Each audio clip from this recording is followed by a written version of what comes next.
Hello everyone, कैसे हैं आप सब। मैं कोमल और चलिए एक नए टॉपिक पे बात करते हैं। आज मैं बात करने जा रही हूँ ग्रेटिट्यूड के लिए, टीचर्स और गुरुज के लिए। अगर मैं अपनी जर्नी को देखूँ तो सबसे पहले तो जर्नी तभी शुरू हो जाती है जब हमारा जन्म होता है। जर्नी तो हमारी तभी शुरू हो गई, राइट। तो उस समय से अगर मैं अपने सबसे पहले गुरु की बात करूँ तो मेरे गुरु मेरे स्वामी समर्थ रहे हैं। जैसे I was born in Marathi family, Maharashtrian family, so हमारे वहाँ दत्तात्रेय भगवान को बहुत मानते हैं। ब्रह्मा विष्णु महेश के कॉम्बिनेशन कह सकते हैं हम। तो उनके स्वरूप है स्वामी समर्थ। तो मैं उन्हें बहुत मानती थी, उनको मैं सदगुरु ही बुलाती थी अपना, और उन्हीं के फ़ोटो से बातचीत करना और भक्ति के साथ ही आगे बढ़ना हमेशा प्रेफर किया। और श्री कृष्ण को मैं राखी बांधती थी, तो वो मेरे लिए हमेशा से प्रेजेंट रहे हैं। तो ग्रेटिट्यूड सबसे पहले उन्हीं के लिए आ जाता है कि उनकी वजह से ही जीवन की जर्नी हमेशा आसान रही। कितनी भी मुश्किल रही हो, कितना भी अंधेरा आया हो,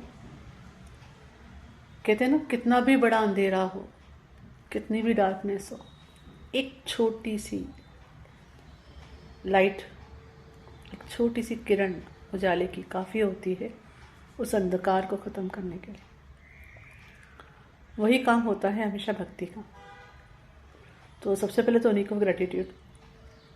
फिर उसके बाद जब ये जर्नी, जब जिसे हम कहते हैं ट्विन फ्लेम जर्नी, ये जो स्पिरिचुअल जर्नी जिसे हम कहते हैं, अवेकनिंग कहते हैं, डार्क नाइट ऑफ सोल, आप ये वीडियो देख रहे हैं मतलब आप इससे गुजर रहे हैं। यू कैन अंडरस्टैंड ये जर्नी कैसे शुरू होती है। तो उस समय तो गॉड से जब सपोर्ट मांगा तो सबसे पहले टीचर्स ही मिले, and it is their blessing. अगर मैं अपनी जर्नी में बात करूं तो मेरे एक एक चीज़ों के लिए सीखने के लिए मेरे को मतलब मल्टीपल टीचर आए, उन सबकी मैं बहुत शुक्रगुजार हूँ। जैसे मैंने बेसिक इनर वर्क सीखा, सबसे पहले मैं परम सर से कांटेक्ट में आई थी। उनसे फ़ोन किया था मैंने, मुझे आज भी याद है। बहुत डरी हुई थी मैं, एंड कुछ समझ भी नहीं आ रहा था। मैंने उन्हें फ़ोन किया था और फिर मैंने फियर मेडिटेशन उनका किया था। और उसके बाद तो मैंने फिर उनके बेसिक इनर वर्क के लिए सब्सक्राइब भी कर लिया था। फिर वो सब चालू होता उसके पहले मैंने मैम के साथ चक्रा हीलिंग कर लिया था।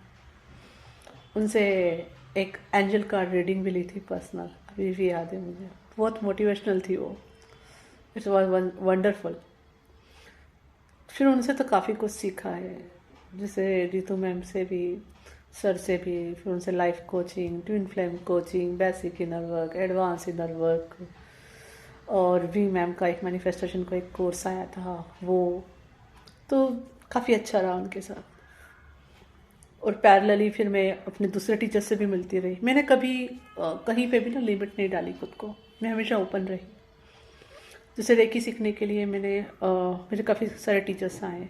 मैंने मलेशिया मैम से सीखा, फिर दक्षा मैम से सीखा, उनसे मैंने उसे ही रेकी सीखी।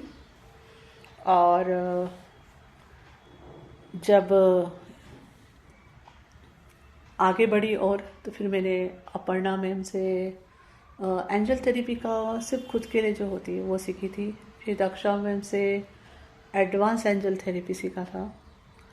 फिर उसके बाद जैसे मैंने कहा रेकी ही मैंने 2 जनों से सीखी, वैसे फिर मैंने आगे और ग्रैंड मास्टर रेकी, करुणा रेकी, वो एमी जी से सीखी थी।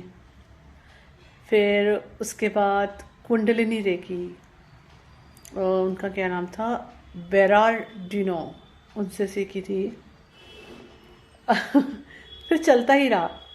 फिर मैंने साइकिक और इसको चैनल्स को लेके, उसके एक्टिवेशन को लेके एक सर थे डेमियन, उनसे सीखा। फिर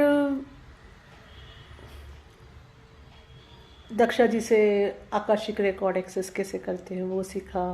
फिर मैं जुड़ गई गुरु जी से और शिवानी जी से जुड़ गई।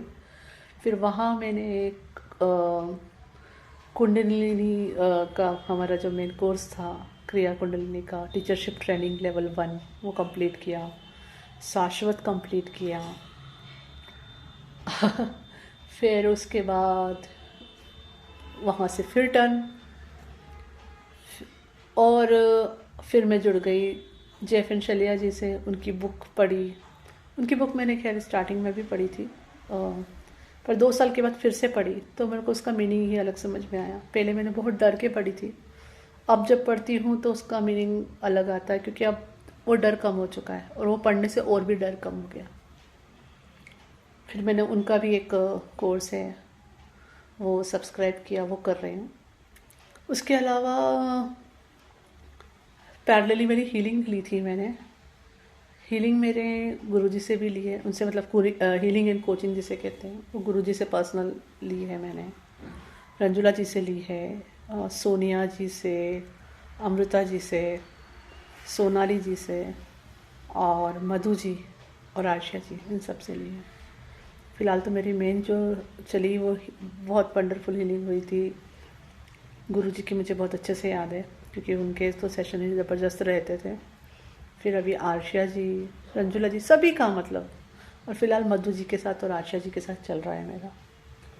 तो it's a wonderful journey, full gratitude है उन सभी को, सिर्फ उन्हीं को नहीं, इस जर्नी से जुड़ी मेरी पूरी सोल फैमिली का जो बहुत सपोर्टिव रही। बहुत सारे सेक्टर्स में सोल फैमिली में सभी आ गए, मेरे सभी सपोर्टर्स आ गए। किसी ने फाइनेंस से, किसी ने टाइम से, किसी ने समझा के बहुत हेल्प किए, बहुत सपोर्ट किया है। आज दिल से सबके लिए बस ग्रेटिट्यूड ही निकल रहा था। आज बढ़िया मैंने उनको ग्रेटिट्यूड देने के लिए बनाया है। पहले मैं सोच रही थी कि इतना लंबा, इतने सारे कोर्सेज, इतना सब सीख कर आई मैं, पर समझ आया ये जर्नी ही तो इसकी है। हमें जब लगता है ना कि हमें सब कुछ आता है, सब कुछ पता है, तो बस समझो कि वहीं ग्रोथ रुक गई। ये मैंने सुना था, सर से सुना था, गुरुजी से भी इसी तरह की एक बात सुनी थी। तो जितना मैं सीख रही हूँ मुझे कई बार यही फील होता है कि आई डोंट नो। जितना भी नो, ये भी सुना था मैंने, अब एक्सपीरियंस करती हूँ, उतना ही महसूस होता है कि रियली आई डोंट नो। और आज की तारीख में भी जो गॉड जहाँ गाइड करते हैं मैं सीखने को तैयार रहती, नो रेजिस्टेंस, क्योंकि ये बहुत विशाल समुद्र है ज्ञान का। पर सबके बीच में एक चीज़ जो मेन है, ये जर्नी भगवान की है। इस जर्नी को पार लगाने वाले प्रभु हैं, उन्हीं का हाथ पकड़ के चलना है और भक्ति को कभी नहीं छोड़ना है। भक्ति का मतलब ये नहीं कि हर समय पूजा पाठ की जाए। इट इज़ लाइक गॉड को हमेशा अपने साथ रखा जाए, क्योंकि वो हमारे अंदर है, इस बात के एहसास से हमेशा जोड़ा जाए। और स्पेशली जब डाउन से जा रहे हो ना, तब और ज़्यादा विश्वास करने की ज़रूरत है कि इसमें भी भला है। ये जब क्रॉस होगा तो वो उजाला मिलेगा जो कभी सोचा नहीं था। क्योंकि इस जर्नी में जितने भी लोग जुड़ते हैं ना, सभी अपना रोल वंडरफुली निभाते हैं, सभी को ग्रैटिट्यूड देना बनता है। तो आज का मेरा वीडियो सिर्फ ग्रैटिट्यूड के लिए, सभी के लिए, मेरे रिलेटिव्स, वो हर एक पर्सन जो इस जर्नी से जुड़ा, मेरे सोलमेट, मेरे टीचर्स, मेरे फैमिली मेम्बर, ट्विन फ्लेम, और सभी के लिए आज दिल से बस ग्रैटिट्यूड ही है, क्योंकि उन्हीं की वजह से आज मैं यहाँ तक पहुँच पाई हूँ। इस 2.5 साल को अगर मैं देखती हूँ तो बस सीखना सीखना और सीखना ही था। और अभी भी बस सीख ही रही हूँ। जो सीख चुकी हूँ वो दूसरों को सिखा रही हूँ। जिस तरह मुझे हीलिंग से फ़ायदे हुए हैं, अब वो हीलिंग लोगों की करके लोगों की हेल्प हो रही है। It's really wonderful journey. God का हाथ थाम लो और बस फिर छोड़ दो, बहते जाओ। ये नहीं कहती कि मैं 100% सरेंडर करना सीख चुकी हूँ, पर हाँ, अब समझ में आने लगा है कि जब इनसिक्योरिटीज़ आती है इसका मतलब वहाँ हम भगवान पे विश्वास नहीं कर रहे हैं, फेथ नहीं रख रहे हैं, इसलिए उस सिचुएशन को भगवान को दे नहीं पा रहे हैं, सरेंडर नहीं कर पा रहे हैं। तो उस समय ज़्यादा सरेंडर करने की ज़रूरत होती है।